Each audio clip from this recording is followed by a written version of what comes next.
स्वामिनारायणः साक्षात् अक्षरपुरुषोत्तमः सर्वेभ्यः परमां शान्तिम् आनन्दं సుఖమర్పయేత్. ముముక్షువులందరికీ స్వాగతం మరియు అభినందనలు. ఈరోజు మనం స్వామినారాయణ భగవాన్ స్వామినారాయణ పూర్ణ పురుషోత్తమ స్వామినారాయణ భగవాన్ ఈ భూమిపై అవతరించినప్పటి చరిత్ర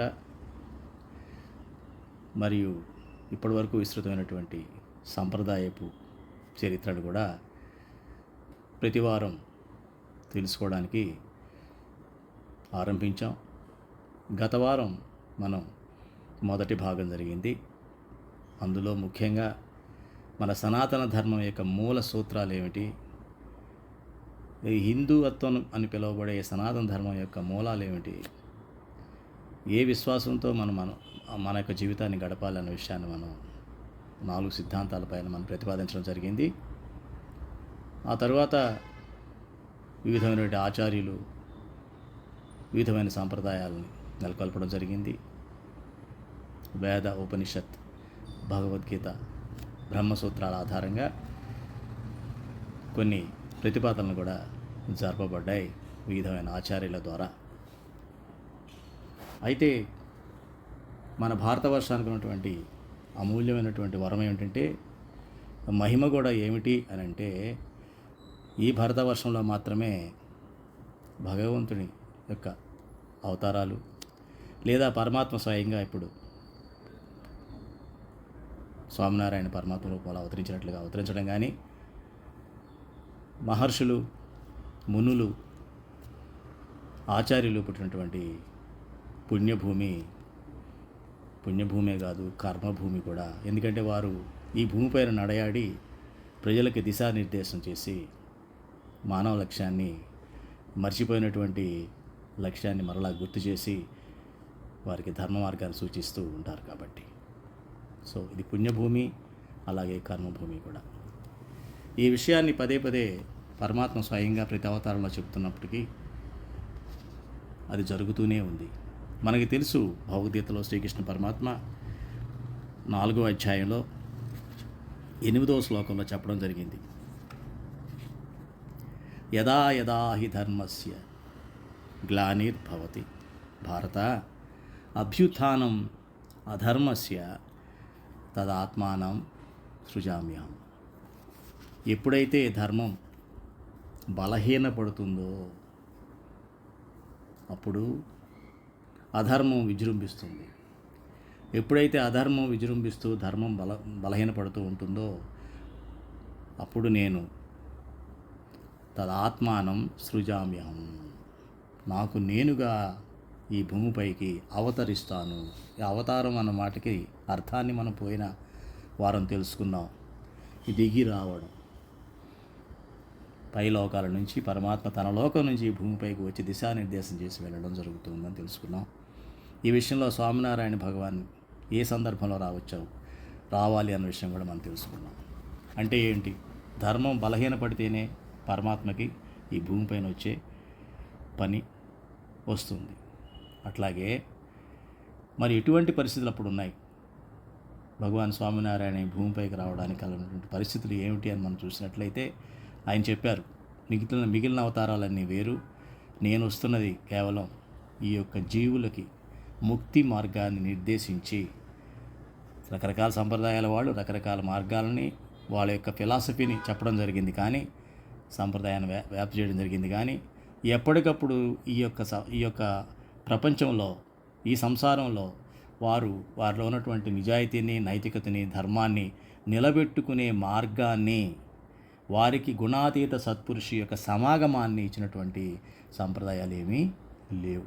సో అటువంటి ఒక మార్గాన్ని, ముక్తి మార్గానికి కావాల్సినటువంటి సానుకూలత ఉండే సాంప్రదాయాన్ని మనల్ని గైడ్ చేసి ముందుకు తీసుకెళ్ళడానికి అనుకున్న గుణాతీత సత్పురుషి యొక్క వ్యవస్థని ఆయన ఏర్పరిచి తను అఖండంగా భూమిపైన ఉండే ఏర్పాటు చేసి వెళ్ళారు పరమాత్మ ఈ భూమిపైన ఎప్పుడూ ఉంటాడు. జీవుడు దేవుడు కలిస్తేనే అది ముక్తి ఆటోమేటిక్గా వస్తుంది అనే విషయాన్ని వారు మనకి చెప్పడం జరిగింది.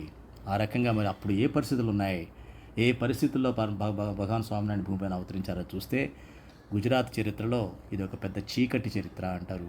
ఆ 18వ శతాబ్దంలో భగవాన్ స్వామినారాయణ పుట్టేటప్పటికీ ముందున్న పరిస్థితులు ఎటువంటివి అంటే అనాచారము భ్రష్టు పట్టేసి ధర్మం భ్రష్టు పట్టింది. ధర్మం భ్రష్టు పడడం అంటే ఏమిటి? ధర్మాన్ని ఎవరైతే నిలబెట్టాలో ఆ వర్ణం వారు, ఆ వర్గం వారు పూర్తిగా అనాచారానికి లోబడి ఎవరికైతే దారి చూపించాలో వాళ్ళందరినీ కూడా అయోమయంలో పడేసి వారిని హింసించి వారి ద్వారా పబ్బం గడుపుకుంటూ రాక్షసత్వానికి దారితీసిన పరిస్థితులు అన్నమాట. అందుకని గుజరాత్ చరిత్రకారులు కూడా వారి పుస్తకాల్లో రాయడం జరిగింది, అది చీకటి యుగం అని చెప్పేసి. ఆ సమయంలోనే ఒక వెలుగు కిరణం, తేజో కిరణం, పరమాత్మ తానుగా ఈ భూమిపై ఉద్భవించి ఎక్కడైతే శ్రీకృష్ణుడిని అడయాడిన ప్రదేశంలో గుజరాత్లో అడుగు పెట్టడం కోసం ఆయన అవతరించింది. రాముడు పుట్టిన ప్రదేశం దగ్గరలో ఆయన జననం ఏమిటో చూద్దాం. ఈ వారం మనం చూసేది స్వామినారాయణ బాల్యనామైనటువంటి ఘనశ్యామ్. ఆ చరిత్రను మనం తెలుసుకుందాం. ఆయన బాల్యనామధేయం ఘనశ్యామ్. ఇప్పుడు మన పరమాత్మ భగవాన్ స్వామినారాయణ ఘనశ్యామ్ 3వ తారీఖు ఏప్రిల్ నెల 1781 సంవత్సరం శ్రీరామనవమి రోజు అయోధ్య దగ్గరలో ఉన్నటువంటి చపయ్య అనే గ్రామంలో జన్మించారు. ఆ చపయ్య అనే గ్రామం చాలా సుందరమైన గ్రామం. ఇప్పుడు దాదాపు అయోధ్యలో కలిసిపోయింది. అది అయోధ్యకి 6-7 కిలోమీటర్లోనే ఉండేది అది చపయ్య అనే గ్రామం. అక్కడ అవతరించారు మన పరమాత్మ భగవాన్ స్వామినారాయణ. వారి తల్లిదండ్రుల పేర్లు ధర్మదేవుడు, భక్తిమాత. వారికి సోదరులు కూడా ఉన్నారు. తన జ్యేష్ఠ సోదరుడు వచ్చి రామ్ ప్రతాప్ భాయ్, తన తమ్ముడు వచ్చేటప్పటికి ఇచ్చారాం భాయ్. ఇట్లా 3 సోదరులు తల్లి తండ్రితో అక్కడ వారు చపయ్యలో జన్మించడం జరిగింది. పువ్వు పుట్టగానే పరిమళిస్తుంది అన్నట్లుగా పరమాత్మ ఈ భూమిపై పుట్టినప్పుడు తన ఐశ్వర్యాలు ఎంత దాచుకున్నా ఎప్పుడోసారి ఎక్కడో చోట కొద్దిగా బయటపడుతూనే ఉంటాయి. అది గ్రహించిన వాళ్ళు అదృష్టవంతులు, పుణ్యాత్ములు. మరి వారు అనుభవించిన అనుభూతుల ద్వారా మనం చరిత్రలోకి వెళ్ళినట్లయితే స్వయంగా ఆయన లీలలు ఏంటో కొద్దిగా మనం తెలుసుకుందాం ఈ వారం. ఆయనకి శిశువుగా 2.5 నెలల శిశువుగా ఉన్నట సమయంలో ఉయ్యాలలో ఉన్నప్పుడు వారి తండ్రి గారైనటువంటి ధర్మదేవ్ గారి యొక్క స్నేహితుడు రామ్ దయాళ్ అన్న ఆయన ఇంటికి వస్తే ఆయన బయట వసారాలో కూర్చొని ఉండగా ముందు గదిలో ఉయ్యాల్లో ఉన్నటువంటి ఘనశ్యామ్ ప్రభు, అప్పటిగా నామధేయం చేయలేదనుకోండి, ఘనశ్యామ్ ప్రభు అందం, ఆయన ఉయ్యాల్లోంచి దిగి పాక్కుంటూ వెళ్ళి అక్కడ పడిపోయిన పాల పీక ఏదో ఉంటుందో కింద నేల మీద పడిపోయిన పాల పీకను చూసి దాన్ని తీసుకుందామని ఉయ్యాల నుంచి దిగి పాక్కుంటూ వెళ్ళి పాక్కుంటూ వెళుతుండగా బయట కూర్చున్నటువంటి రామదయాళ్ కళ్ళలో పడ్డాడు మన ఘనశ్యామ్. ఆశ్చర్యపోయాడు. అబ్బాయి మొన్నే పుట్టాడు కదా, ఏమిటి ఇలా చక్కగా పాకేస్తున్నాడు అని చెప్పేసి వెళ్ళి ఆ యొక్క ఏదైతే పాల పీక ఉందో తీసుకొని మళ్ళీ వెనక్కి వెళ్ళి శుభ్రంగా ఉయ్యాలకి కూర్చున్నాడు. అప్పుడు రామదయాళ్ వాళ్ళ తండ్రిని అడిగాడు, ఎవరిని? రామదేవుని. ఏమిటి మీ అబ్బాయి ఎంత వయసు అంటే 2.5 నెలలు అని చెప్పారు. ఆశ్చర్యపోయాడు ఒక్కసారిగా. 2.5 నెలల ప్రాయంలో ఇది సాధ్యమా అని చెప్పేసి, భగవంతుడు తప్ప వేరే వారికి సాధ్యం కాదు, ఇది సాక్షాత్తు భగవంతుడే అని చెప్పేసి గదిలోకి వెళ్ళి చూద్దామని ఉయ్యాల దగ్గరికి వెళితే విపరీతమైన తేజస్సు ఆయనకి దర్శనం జరిగింది రామదయాళికి. చూడండి, అంటే మనం భగవంతుడి యొక్క ప్రతి కదలిక కూడా ఒక లీలా సమానంగా ఉంటుంది. దాని ద్వారా మన అనుభూతి పరమానంద అనుభూతిని కలుగజేస్తుంది. ఇప్పుడు ఘనశ్యామ్ వయసు 3 నెలలు. 3 నెలల వయసులో ఒక ఋషిముని, ఆయన ఆస్ట్రాలజరీ అంటే జ్యోతిష్కుడు కూడా, మార్కండేయ ఋషి ఆయన పేరు, ఆయన రావడం జరిగింది ఇంటికి. వచ్చినప్పుడు ధర్మదేవులు ఆయనకి గౌరవ సత్కారాలు అందజేస్తూ, మీరు మా మహా పుణ్యం, మీలాంటి వాడు మా ఇంటికి రావడం, మీరు దయచేసి సరైన సమయానికి వచ్చారు, మా అబ్బాయికి మీరు నామకరణం చేయవలసింది, కాబట్టి వారి జాతకం కూడా చెప్పవలసింది అని చెప్పడం, విన్నవించడం జరిగింది. అప్పుడు ఆయన ఈ రకంగా పరమాత్మ యొక్క జన్మ విశేషాలని చెప్తూ నామకరణం ఏ రకంగా చేశారో చూద్దాం. తను కర్కాటక రాశిలో పుట్టాడు కాబట్టి తన పేరు హరి అని పెట్టాలి, కాబట్టి హరి అని పెడదాం. నల్లగా ఉన్నాడు కాబట్టి తన పేరు కృష్ణ అని పెడదాం అని చెప్పి ఘనశ్యామ్ అని పేరు పెట్టడం జరిగింది. అలాగే హరికృష్ణ, హరికృష్ణ పేరు ఒకటి, ఘనశ్యామ్ అనే పేరు కూడా పెట్టడం జరిగింది.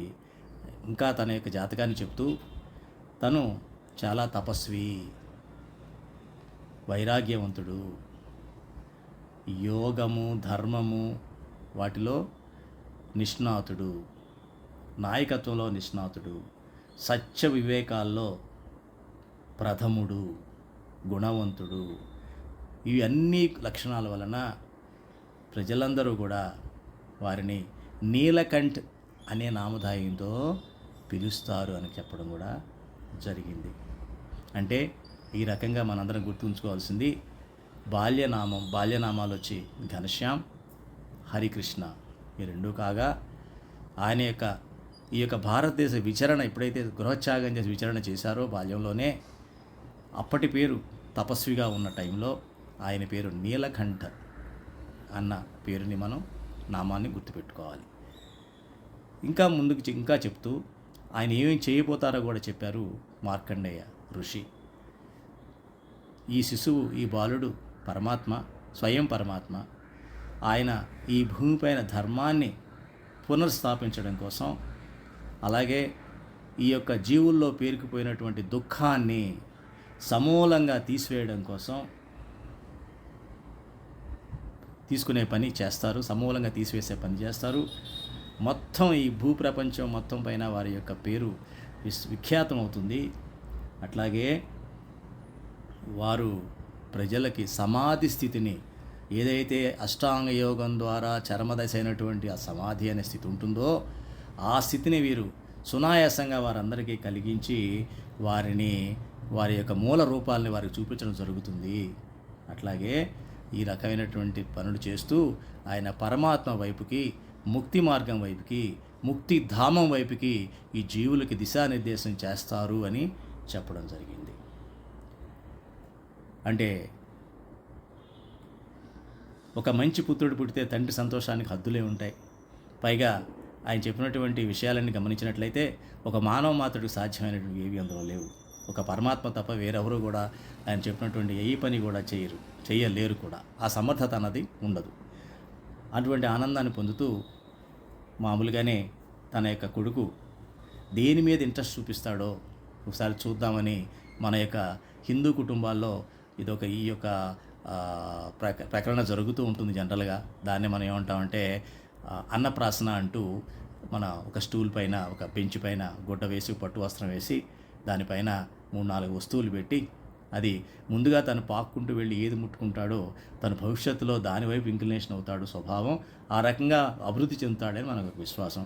అదే రకంగా ధర్మదేవుల వారు కూడా తన పుత్రుడికి దేని ఎడల ఆసక్తి ఉంటుందో గమనించాలి అన్న విషయాన్ని ఒక ఉత్సుకతతో ఆయన ఈ రకం ఏర్పాటు చేశారు. ఒక బల్ల వేసి, బల్లపైన ఒక పట్టు వస్త్రం పరిచి, దానిపైన ఒక పక్కనేమో బంగారం, ఒక పక్కన ఒక గ్రంథం, ఒక పుస్తకం, ఆ తర్వాత ఒక కత్తి పెట్టడం జరిగింది. అంటే ముఖ్యంగా ప్రముఖమైనటువంటి వ్యాపకాలు ఆ రోజుల్లో బ్రాహ్మణ, క్షత్రియ, వైశ్య. వైశ్య అంటే వ్యాపారం, బంగారం.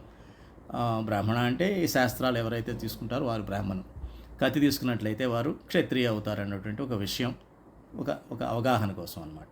ఆ రకంగా వారు ఏర్పాటు చేస్తే ఘనశ్యామ్ చక్కగా పాక్కుంటూ వెళ్ళి, డైరెక్ట్గా వెళ్ళి ఆ శాస్త్రం ఏదైతే, ధర్మశాస్త్ర గ్రంథం ఏదైతే ఉందో దాన్ని పట్టుకొని తీసుకోవడం జరిగిందనమాట. అప్పుడు ఒక్కసారిగా ధర్మదేవుడి కళ్ళల్లో ఆనంద బాష్పాలు వచ్చేసేసాయి. వచ్చి ఒక్కసారిగా తన పుత్రుణ్ణి ఎత్తుకొని కావలించుకొని, ఎందుకంటే ధర్మదేవుడే శాస్త్రాల్లో ఘనాపాటి. సో తన పుత్రుడు కూడా తనకన్నా తన తన తన స్థాయి మించి అవ్వాలి అనే కోరిక ప్రతి తండ్రికి ఉంటుంది కాబట్టి తనకి ఆ మార్గంలోనే తన కొడుకు వచ్చాడు కాబట్టి తను దిశానిర్దేశం చేయగలిగే అవకాశం తనకు కూడా ఉంటుంది అనే ఒక ఆనందం ఆయనలో వచ్చింది. అంటే ఇక్కడికి తండ్రికి తెలిసింది పుత్రుడి యొక్క విశిష్టత, ఆయన యొక్క మహిమ. ఇప్పుడు ఘనశ్యామ్ బాల్యంలో ముందు ముందు చేయబోయేటువంటి విషయాల్ని అప్పుడే ఆచరణలో తీసుకొచ్చడం ప్రారంభించారు. ఉదాహరణకి మన భారతదేశంలో ఉన్నటువంటి 4 విషయాలు ఏదైతే బలహీనపడ్డాయో, ఆధ్యాత్మిక సనాతన విలువలు అంటాం మనం. సనాతన విలువలు ఏదైతే బలహీనపడ్డాయో వాటిని మళ్ళీ స్థాపించడం కోసమే పరమాత్మ ఈ భూమిపైకి వస్తారు కలియుగంలో ముఖ్యంగా. అవేమిటి అని అంటే ధర్మం, సత్యం, అహింస, బ్రహ్మచర్యం. ఈ 4 విషయాలే ధర్మానికి మూల స్తంభాలు. ఈ 4 ఉంటేనే ధర్మం అనేది నిలబడే అవకాశం ఉంటుంది. అయితే మరి వాటిని ఒకటొకటిగా ఆయన ఏ రకంగా తన బాల్యం నుంచే మొదలుపెట్టారు అన్న విషయం తెలియడానికి ఇందులో ముఖ్యంగా అహింస అన్నదాన్ని చూసినట్లయితే హింసని ఏ మాత్రం కూడా ఆయన చిరుప్రాయం నుంచి కూడా వారు సహించేవారు కాదు. ఉదాహరణకి ఒకసారి బల్లంపధారి అనే ఊళ్ళో చపయ్య పక్కనే చిన్న కుగ్రామం. ఆ కుగ్రామంలో ఆ స్థానిక రాజు ఎవరైతే ఉన్నారో అతను అక్కడ క్యాంప్ చేసి ఉన్నాడు, అంటే బస చేసి ఉన్నాడు. ఆయన ఒక రాజు బస చేశాడంటే ఆయనకు కావాల్సినటువంటి పెద్ద పెద్ద గుడారాలు ఉంటాయి, సైనికుల గుడారాలు ఉంటాయి, జంతువులకు గుడారాలు ఉంటాయి, అన్నిటికీ కూడా ఏర్పాట్లు ఉంటాయి. అన్ని ఏర్పాట్లతో ఆ బల్లంపాధారి అనేటువంటి గ్రామంలో ఏర్పాట్లు జరిగినప్పుడు అక్కడికి ధర్మదేవి యొక్క బావమరిది అయినటువంటి ఇద్దరు బావమరిది అక్కడ సిపాయిగా పనిచేస్తూ ఉండేవాడు. పనిచేస్తుంటే ఆ వారిని చూద్దాము, ఆ బావమరిది వాళ్ళ తమ్ముడు కూడా అక్కడే ఉంటే వారిని కలిసి వద్దాము, ఇక్కడ దాకా వచ్చారు కదా వాళ్ళు క్యాంపులో ఉంటారు, వాళ్ళు రాలేరు కాబట్టి మనమే వెళ్ళి కలిసి వద్దామని చెప్పేసి ధర్మదేవుడు ఇది ఘనశ్యామం తీసుకొని అక్కడికి వెళ్ళడం జరిగింది. వెళితే రాజుగారు అక్కడ ఉన్న సేవకుడు ఏం చెప్పాడంటే, సేవకుడిని అడిగితే దూరంగా వాచ్మెన్, సెక్యూరిటీ వాచ్మెన్లో ఉంటాడు కదా, ఎందుకు వచ్చారంటే ఇట్లా కలవాలని వచ్చామంటే సరే అని చెప్పేసి రాజుగారి దగ్గర ఉంటారు వారు, నేను పిలుస్తానని చెప్పేసి గుడారం దగ్గర తీసుకెళ్ళాడు. ఆ గుడారం లోపల చూస్తే హింస జరుగుతూ ఉంది. ఈ మేకలని వీటిని విపరీతంగా కూర్చి, అంటే ఏదో మరి వంటకో దేనికో మొత్తానికి యజ్ఞం, ఏదో మొత్తానికి పూజకో మొత్తానికి చేస్తూ ఉన్నారు. అది చూసి ధర్మదేవు ఉదయం కదిలిపోయి ఉదాసీనమైనటువంటి మొహంతో బయటకు వస్తే ఘనశ్యామ్ అక్కడే నిలబడి ఉన్నాడు. అప్పుడు అక్కడ నిలబడి ఉన్న ఘనశ్యామ్ తండ్రి యొక్క విచారవదనాన్ని చూసి, తండ్రి ఏమైంది, ఎందుకు అట్లా మీరున్నారు అంటే, అప్పుడు అక్కడ ఉన్న దృశ్యాన్ని ఇలా జరుగుతుందని చెప్పంగానే ఘనశ్యామ్ ఒక్కసారిగా తను ఏం చేశాడంటే తలుచుకున్నాడు ఒక మాట. మనసులో తలుచుకునేటప్పటికీ అక్కడ ఉన్నటువంటి ఏనుగులు, అశ్వాలు అంటే గుర్రాలు, ఇవన్నీ కూడా కట్లు తెంచుకొని విపరీతంగా పరిగెట్టుకుంటూ వచ్చి ఈ గుడారం మీద పడ్డాయి. ఎక్కడైతే హింస జరుగుతోందో ఆ గుడారం మీద పడేటప్పటికీ అందరూ కకావికలైపోయి విచ్చలవిడిగా పారిపోవడం ప్రారంభించారు వాటిని తప్పించుకోవడం కోసం.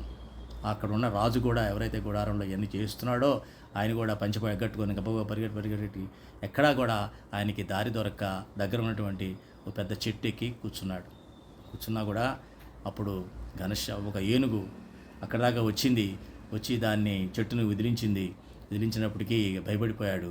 అప్పుడు ఘనశ్యామ్ ఒకసారిగా ఆ చెట్టులో ప్రవేశించి ఆ చెట్టు ద్వారా పలికించాడు, నువ్వు చేసే పాపాన్ని తక్షణం ఆపు, లేకపోతే నీకు ప్రాణాపాయం తప్పదు అని అనేటప్పటికీ తను భగవంతుడికి ప్రార్థన చేస్తాడు, భగవంతుడు నన్ను రక్షించు, నేను ఎప్పుడు ఇంక ఇలాంటి పని చేయను, నన్ను రక్షించు, నువ్వే రక్షించాలనేటప్పటికీ ఎక్కడో లేడు ఆ భగవంతుడు. ఆ కింద ధర్మదేవి ఉన్నారు చూసావా, వారి పక్కన ఉన్న బాలుడే ఆ పరమాత్మ, ఆయనకి వేడుకో అని చెప్తారనమాట. అప్పుడు గబగబా వెళ్ళి ఆయన కాళ్ళ మీద పడితే అప్పుడు ఘనశ్యామ్ ఆయనకి నరకాన్ని చూపిస్తాడు. ఒకసారి నువ్వు చేసే పనులకి నీకు నరకయాతన ఏ రకంగా ఉంటుందో ఒకసారి చూడు అని. భయపడిపోతాడు. భయపడిపోయి వణికిపోయి ఆయన కాళ్ళ మీద పడి ఇంకెప్పుడు నేను హింసని చెయ్యను, చేయించను, చేసేవాళ్ళని నేను ఆపుతాను, ఏదైనా యజ్ఞం చేసినా అహింసా యజ్ఞం చేస్తాను తప్ప హింసా యజ్ఞం చెయ్యను అని చెప్పడం జరిగింది. అంటే ఏమిటి? పరమాత్మ తను వచ్చినటువంటి కార్యాన్ని తన శిశువుగా ఉండగానే ప్రారంభిస్తారు. అప్పుడప్పుడు తన ఐశ్వర్యాన్ని బయటపెట్టైనా సరే తను ఇచ్చిన కార్యక్రమాన్ని పూర్తి చేయడానికి ఇప్పుడు కూడా ఉద్యుక్తులై ఉంటారు తప్ప రేపు చేద్దాం, ఎల్లుండి చేద్దాం, ఈ జన్మ కాదులే నెక్స్ట్ జన్మ, ఈ రకంగా ఉండే వాళ్ళందరూ కారణ జన్మలైన జీవులను తప్ప పరమాత్మ ఈ భూమిపైకి వచ్చాడంటే ఒక క్షణం కూడా ఆయన వ్యర్థం చేయరు. అంటే ఈ 4 సూత్రాలు ధర్మం, సత్యం, అహింస, బ్రహ్మచర్యం, వీటిని ఒక్కొక్కటిగా ఈ భూమిపై స్థాపించడానికి అహింసా మార్గాన్ని ముందు నేర్పించారు. ఎవరైతే ప్రోత్సహిస్తారో క్షత్రియ వర్గాన్ని, ఆ క్షత్రియ వర్గాన్ని గుణపాఠం నేర్పించడం జరిగింది. అట్లాగే అంటే అహింస అంటే ఏమిటి అంటే మనందరికీ అనుమానం వస్తుంది, జంతువుల్ని నరకడమే అహింస అని. హింస అని కాదు. అంటే మనసా వాచా కర్మణ, మనసుతో కానీ మాటతో కానీ, అంటే మనసుతో అంటే ఆలోచనలో కూడా, మాటతో కానీ లేదా చేతతో కానీ ఎవరిని బాధించరాదు అన్నదాన్ని మనం గమనించాలి. అట్లాగే ఇంకొక సందర్భంలో చూద్దాం. ఇదే అహింస గురించిన విషయం గురించి చూసినట్లయితే ఒకసారి ఘనశ్యామ్ తన స్నేహితులతో కలిసి ఆ మీను చెరువు అని ఒకటి ఉంది, ఆ మీను సరస్సు అన్నమాట, ఆ చెరువు దగ్గరికి వెళ్ళి అందులో స్నానం చేసి ఆడుకుందామని చెప్పేసి తన 3 స్నేహితులతో తను వెళ్ళడం జరిగింది. వెళితే అక్కడ ఘనశ్యామ్ కళ్ళబడింది ఒక చేపల జాలరి అక్కడ నిలబడి ఉన్నాడు. అతను చేపలు పడుతున్నాడు. ఆ చేపలు పక్కన ఉన్నటువంటి బుట్టలో వేసుకుంటున్నాడు, పడుతున్నాడు. ఇది చూడంగానే ఘనశ్యామ్ హృదయం ద్రవించి ఒక్కసారిగా మరలా ఆయన భావించారు. భావనతోనే పనులు అయిపోతాయి పరమాత్మకి. ఒక భావన రాగానే ఆయనలో అక్కడ ఉన్నటువంటి ఆ బుట్టలో ఉన్నటువంటి చేపలన్నింటి కూడా మళ్ళీ జీవం వచ్చేసేసి అవన్నీ గబగబా ఆ బుట్టలోంచి పక్కన నీళ్ళలోకి, ఒడ్డులో ఉన్న బుట్టలోంచి నీళ్ళలోకి దూకేశాయి. ఇవన్నీ ఒకటిగా దూకేస్తున్నటువంటి వీటి చూసి ఆ జాలరికి చాలా కోపం వచ్చి ఏంటా పక్క చూస్తే ఘనశ్యామ్ చూపు ఆ బుట్ట మీద ఉన్న చూశాడు. ఇది ఇతను మాయ చేస్తున్నాడు ఏదో అని చెప్పేసి, పిల్లవాడే కారణం అని చెప్పేసి అతన్ని ఒక్కసారిగా ఉదుటున అతని మీద అతన్ని కొట్టాలని చెప్పేసి పరిగెట్టుకొచ్చి ఘనశ్యామ్ని పట్టుకునేటప్పటికి ఘనశ్యామ్ తెలుసు కదా, భావంతోనే అన్ని పనులు అయిపోతాయి పరమాత్మకి. ఒక భావంతో యమలోకంలోకి దర్శనం జరిగింది మన ఈ యొక్క చేపలు అతనికి జరిగితే అక్కడ యమలోకంలో తనని అందరూ యమదూతలు విపరీతమైనటువంటి బాగా బాదుతూ కొట్టడంతో ఈ ఎముకలు, కాళ్ళు, చేతులు విరిగిపోయే పరిస్థితిలాగా విపరీతమైన బాధ కలుగుతూ అయ్యో అమ్మో రక్షించండి అరుస్తూ మళ్ళీ సమాధి స్థితి నుంచి బయటికి తీసుకురాగానే అప్పుడు మళ్ళీ ఘనశ్యామ్ కాళ్ళ మీద పడి, స్వామి నన్ను క్షమించు ప్రభు పరమాత్మ, ఇంకెప్పుడు నేను ఏమిటండి హింస నేను చెయ్యను, నేను వేరే వృత్తి చూసుకుంటాను తప్ప నేను ఈ పని నేను చెయ్యను అని చెప్పడం జరిగింది. చూడండి, అంటే కింది స్థాయిలో జరిగేటువంటి హింస చేసినటువంటి మనుషుల్ని వారికి గుణపాఠం నేర్పించారు. అలాగే ఎవరైతే అగ్ర దాంట్లో ఉంటూ వారి నాయకత్వం వహిస్తున్నటువంటి వారు రాజులు ఎవరైతే ఉన్నారో వారికి కూడా అహింస యొక్క గుణపాఠాన్ని నేర్పించారు. ఈ రకంగా పరమాత్మకి ఎక్కడ ఎలా చేయాలన్న విషయాలు, ఎందుకంటే ఒక వర్గం మారినంత మాత్రాన వ్యవస్థ అంతా మారదు. అన్ని వర్గాలు కూడా సమానంగా మారినప్పుడే, అన్ని వర్గాలకి అర్థమైనప్పుడే అది జరుగుతుంది అని పరమాత్మ ఆ రోజు నిర్ణయించుకున్నారు. కాబట్టి వారి ఆచరణ ప్రణాళిక ఈ రకంగా మొదలుపెట్టారు. అంతేగాని ఏదో ఒక వర్గం బ్రాహ్మణులు నేర్చుకుంటారు, వేదాలు చదువుతారు, వాళ్ళు నేర్పిస్తారులే, వాళ్ళంతా చూస్తారులే, ఆ క్షత్రియులు రాజులు వాళ్ళు సరిగ్గా ధర్మపాలన చేస్తారులే అని కూర్చుంటే అవ్వదు. ఎందుకని మనం చూస్తూనే ఉన్నాం. ఇవాళ అలా జరిగే ధర్మం ఎప్పుడు బలహీనపడుతూనే ఉంది తప్ప ధర్మాన్ని బలంగా ఉంచే మనుషులు కానీ, ఉంచేటువంటి వ్యక్తులు కానీ, సదాచారపర సంపన్నులు ఎవరు కూడా లేకుండా అయిపోయింది. సదాచారం అన్నది అన్ని వర్గాలకి చెందినది, అన్ని జీవులకి సంబంధించిన విషయం ఇది అన్న విషయాన్ని తెలియపరిచారు. కాబట్టే ఈరోజు ఈ సంప్రదాయం ఈ రకంగా పరివిడల కారణం ఏమిటి అంటే ఇక్కడ మీకు ఒక మన హిస్టారియన్స్ చెప్పినటువంటి ఒక మాట కూడా చెప్పుకుంటే మనకు ఐడియా ఉంటుంది. పెద్ద పెద్దవారు ప్రముఖులు చెప్పినటువంటి మాట కూడా మనం చెప్పుకుంటే ఇక్కడ మీకు ముస్లిమ్స్ అంటే సూరత్ కొత్వాల్ ఉన్నాడు, అద్దేశ్వర్ కొత్వాల్ అని సూరత్కి ఉండేవాడు, పెద్ద నగరానికి, పార్సీ ఆయన కూడా ఫాలోయర్ స్వామినారాయణ భగవాన్కి. అలాగే ఖోజా ముస్లిమ్స్ అని ఉన్నారు గుజరాత్లో, వారందరూ కూడా అనుయాయులే. అలాగే నగర బ్రాహ్మిన్స్ అని ఉంటారు, చాలా ఉత్తమ బ్రాహ్మలు గుజరాత్లో, వారు కూడా అనుయాయులే. అదే రకంగా మన కటిక అంటే కతీసు కోలీస్ అని చెప్పేసి ఉన్నారు, వాళ్ళందరూ కూడా హింసాత్మకమైనటువంటి వృత్తులు ఉన్నవాళ్ళు అనమాట. అంటే బందిపోట్లు, దొంగలు, ఆ టైప్లో ఉన్నవాళ్ళు. వాళ్ళు కూడా అనుయాయులుగా ఉన్నారు. చూడండి, ఎంతో ప్రసిద్ధి చెందినటువంటి పార్సీ రాజులు కావచ్చు, ఖోజా ముస్లిమ్స్ కావచ్చు, అలాగే ఎంతో విద్వాంసులైనటువంటి నగర బ్రాహ్మణులు కావచ్చు, మరి ఇటువంటి బందిపోటు దొంగలు లాంటి వాళ్ళు కూడా కావచ్చు. వీళ్ళందరూ కూడా అనుయాయులు అవ్వడానికి కారణం మన స్వామినారాయణ పరమాత్మ ఆచరించినటువంటి ప్రణాళిక పద్ధతి, పరమాత్మ యొక్క ఇది. తరువాత ఆయన యొక్క అలవాట్లు మనం చూసినట్లయితే ఆయన వయసు 5 సంవత్సరాలు వచ్చింది. ఇప్పుడు ఘనశ్యామ వయసు 5 సంవత్సరాలు. అప్పుడు ఇక్కడ ఎప్పుడైతే చెప్పయ్య గ్రామంలో దుష్టశక్తులన్నీ కూడా ఎట్లాగైతే మనకి కంసుడు పంపించినటువంటి రాక్షసులు శ్రీకృష్ణ పరమాత్మని ఇలా హింసించారో వాళ్ళ బాల్యంలో, అదే రకంగా కాళిదత్త అనేటువంటి వాడు ఉన్నాడు దుష్టుడు. వాడు ద్వారా కొంతమంది దైత్యులను పంపించి ఈ యొక్క ఘనశ్యామని చంపించే ప్రయత్నం చాలాసార్లు చేశాడు. చాలా ఇదిగా ఉంది అయోధ్యలో మనం చెప్పేయాలని చెప్పి వారు అయోధ్యకి మూవ్ అవడం, అక్కడికి వెళ్ళిపోవడం జరిగింది. అక్కడికి మారారు, అయోధ్యకి వెళ్ళి అక్కడ నివాసం ఏర్పరచుకున్నారు ధర్మదేవ్ దంపతుల యొక్క కుటుంబం.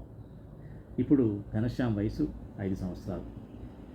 అయితే వారి యొక్క ఈ ధర్మము, సత్యము, దైవము, భక్తి అన్నది ఎలా ఉంది ఆ వయసులోనే చూసినట్లయితే, అయోధ్యకు వెళ్ళిన తర్వాత ఘనశ్యాముడికి జీవన విధానం, నిత్య జీవన విధానం ఎలా ఉండేదంటే వారిలో భక్తి అపారంగా ఉండేది.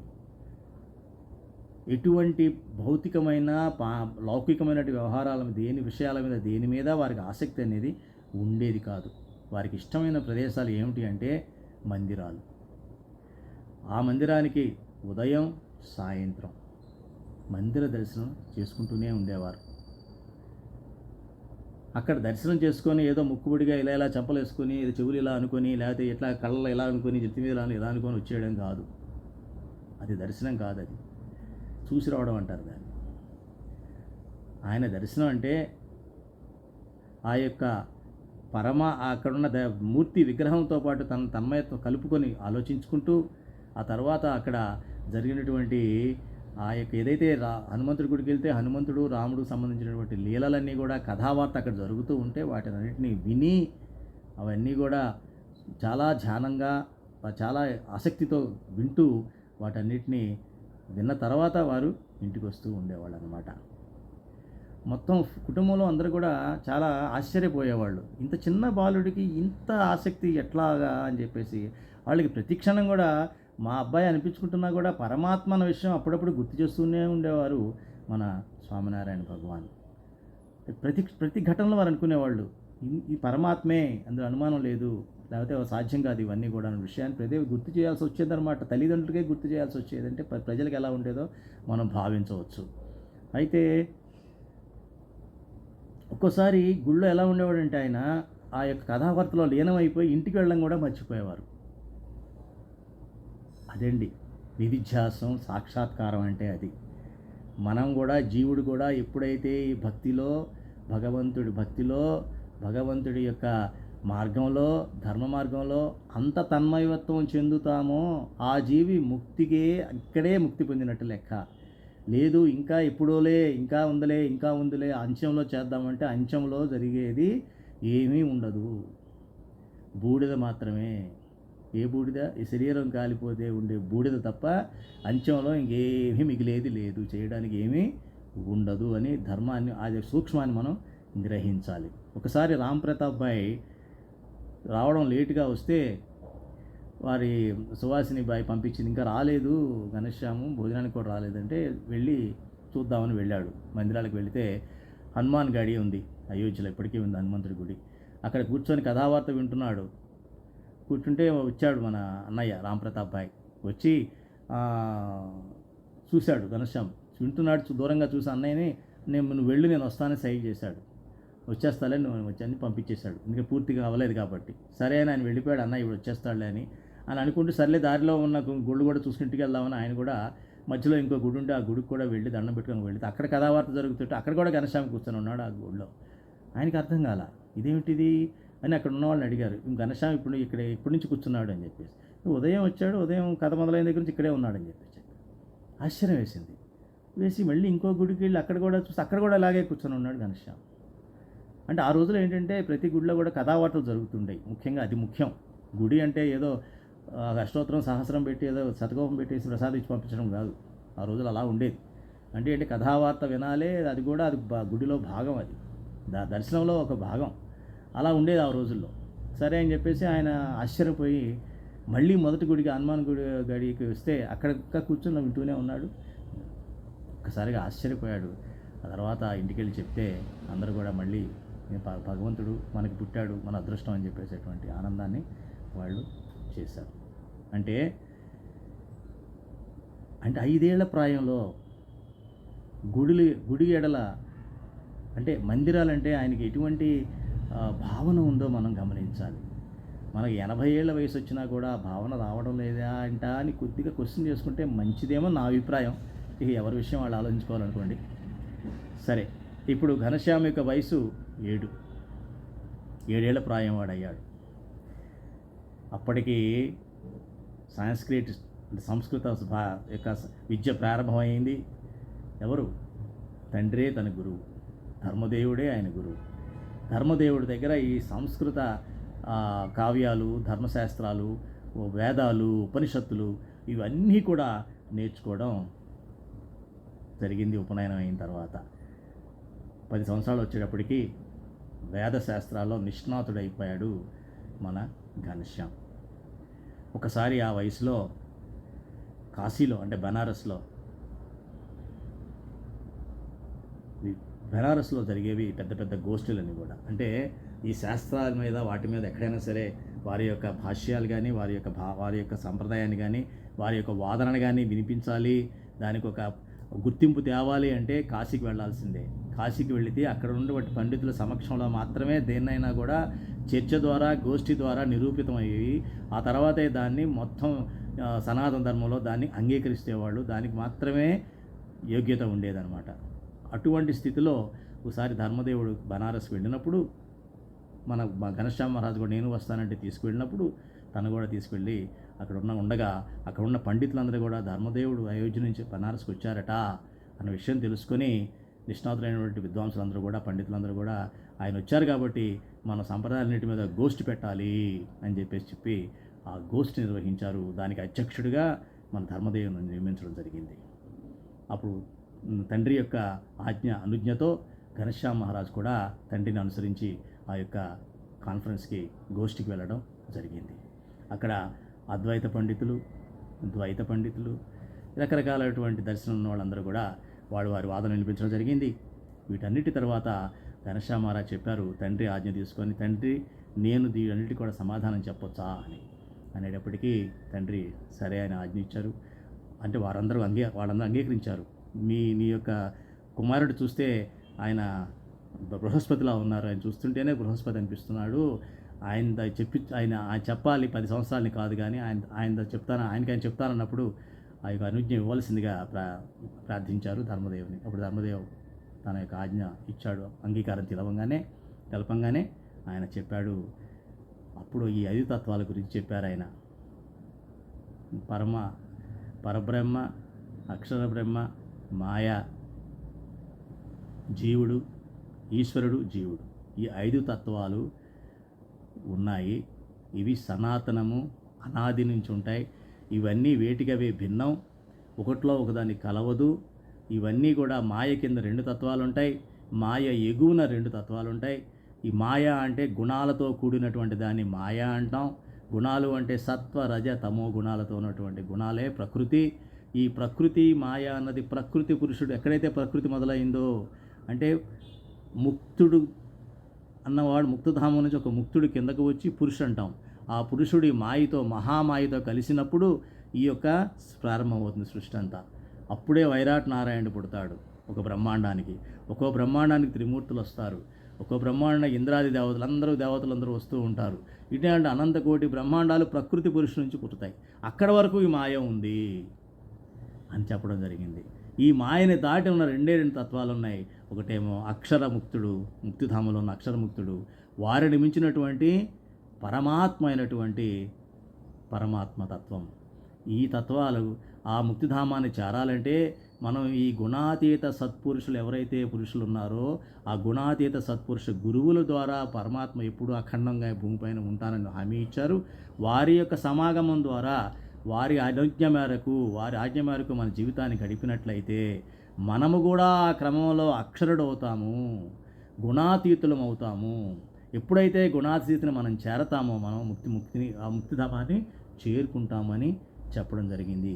కాబట్టి 5 తత్వాలు ఏవైతే ఉన్నాయో ఇవి వేటికవే భిన్నం, ఒకదాన్నొకటి కలవవు, ఒకటి ఇంకోటి కాదు ఎప్పటికీ కూడా. అది ముందు మనం గ్రహించాలి. మనమే ఈ శరీరంలో ఉన్నామో ఇంకో శరీరంలో ఉన్నామో, ఏ కాలంలో ఉన్నామో ఈ కాలంలో ఉన్నామో, రాబోయే కాలంలో వస్తామో, పోయిన కాలంలో ఉన్నాము. ఇవన్నీ కూడా శ్రీకృష్ణ పరమాత్మ భగవద్గీతలో కూడా అదే చెప్పాడు. నువ్వు నేను ఎప్పుడూ ఉన్నావు, కానీ నువ్వు నాకు తెలుసుగా నేను నీకు తెలియట్లేదు. ఎన్ని జన్మలు ఎత్తినా కూడా నన్ను నువ్వు తెలుసుకోలేకపోతున్నావుగా, నువ్వు నాకు తెలుసు అని శ్రీకృష్ణ పరమాత్మ చెప్పాడు. నీ జన్మలన్నీ నాకు తెలుసు. అలాగే మన జన్మలన్నీ పరమాత్మకు తెలుసు, కానీ పరమాత్మ మనకి తెలిసినాడు మన జన్మలు విముక్తవుతాయి. అంటే పరమాత్మతో సమాగమం సాధ్యమా? కాదు. అందుకనే పరమాత్మ అఖండంగా ఉన్నటువంటి అక్షర బ్రహ్మ గురువు ఎవరైతే ఉన్నారో వారెవరైతే గుణాలకి అతీత అంటే మాయకి అతీతంగా ఉన్నటువంటి ఎవరైతే అక్షరుడు ఉంటారో ఈ భూమిపైన వారు మనకి ఒక ఉపదేశాన్ని ఇచ్చారు. ఓం అక్షరం అహం పురుషోత్తమ దాసోస్మి అన్నట్టు భావనతో మనం ప్రతి క్షణం ఆ రకంగా మనం అనుకున్నట్లయితే, కాంటంప్లేట్ చేసుకున్నట్లయితే తప్పకుండా నేను బ్రహ్మను, నేను అక్షరుణ్ణి, నేను ఈ మాయా సమాగంలో పడిపోయి, నేను భ్రమలో పడిపోయి ఇంద్రియాలతో ఈ శరీరంతో ఈ వీటితో నేను తన్మయత్వం చెందుతున్నాను, నేను ఇది కాదు అన్న విషయం తెలుసుకునే ప్రయత్నమే సాధన. దాన్ని ఘనశ్యామ్ మహారాజు ఆ రోజే తన 10 ఏళ్ల వయసులోనే అంతా విశ్వవ్యాప్తం చెందేలాగా ఆ యొక్క గోష్ఠిలో ఆ విషయాన్ని వారు చెప్పడం జరిగింది. అయితే ఇప్పటికి 10 సంవత్సరాలు అయ్యింది. 11వ ఏడు వచ్చింది. బెనారస్ నుంచి ఆ 10 ఏళ్లలో ఆ యొక్క దివ్య కార్యం తర్వాత తండ్రితో తీసుకొని మళ్ళీ తన అయోధ్యకు వెళ్ళిపోయారు. అయోధ్యకు వెళ్ళిన తర్వాత తండ్రి యొక్క తల్లి ముందు పరమపదించారు, తల్లికి ముక్తిని ప్రసాదించారు.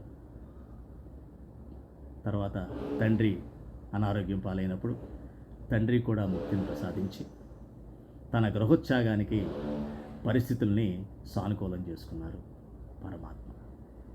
తన 11వ ఏట సరిగ్గా 29 జూన్ 1792లో ఆయన గృహోత్సాగాన్ని చేసి యోగి యొక్క వేషధారణతో కేవలం ఒక కట్టు వస్త్రంతో, ఒక ప్రతితో కూడిన ప్రతి వస్త్రంతో, చేతిలో ఒక శాలిగ్రామ్తో, శాస్త్రసారాన్ని చిన్న నోట్బుక్ లాగా ఆయన రాసుకున్నటువంటి శాస్త్రసారంతో, బాలముకుంద అనేటువంటి పరమాత్మ రూపమైన బాలముకుంద విగ్రహంతో, చిన్న డైరీ చెప్పా కదా తను రాసుకున్నటువంటి చిన్న డైరీతో, చేతిలో జపమాలతో వారు గృహత్యాగం చేసి హిమాలయాల వైపు తన యొక్క యాత్రని ప్రారంభించారు.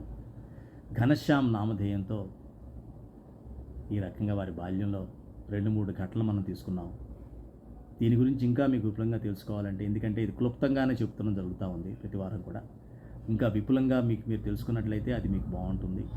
అది మీరు ఘనశ్యామ్ చరిత్ర అని చెప్పేసి మీకు యూట్యూబ్లో వీడియోస్ కూడా ఉన్నాయి, యానిమేషన్ వీడియోస్.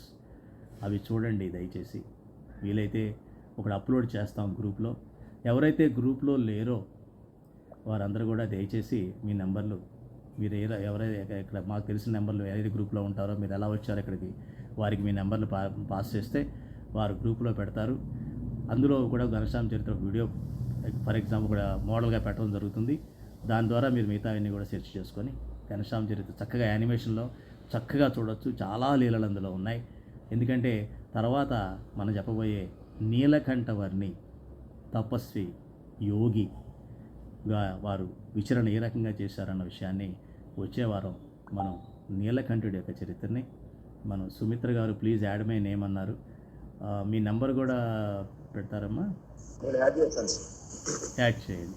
లక్ష్మణ్ గారికి వెళ్దాం చేయండి. ఓకే, తప్పకుండా మీ స్నేహితులు కూడా దీనికి ఆహ్వానించండి. ఎందుకంటే ఇది చాలా అరుదైన, అమూల్యమైన, మహిమాన్వితమైన, జ్ఞానయుక్తమైన, మనం ఎన్ని సంప్రదాయాలు తిరిగి ఎంతమందిని ఆరాధించి ఎన్ని పూజలు చేసినా కూడా ఈ జ్ఞానం అన్నది దొరకదమ్మా.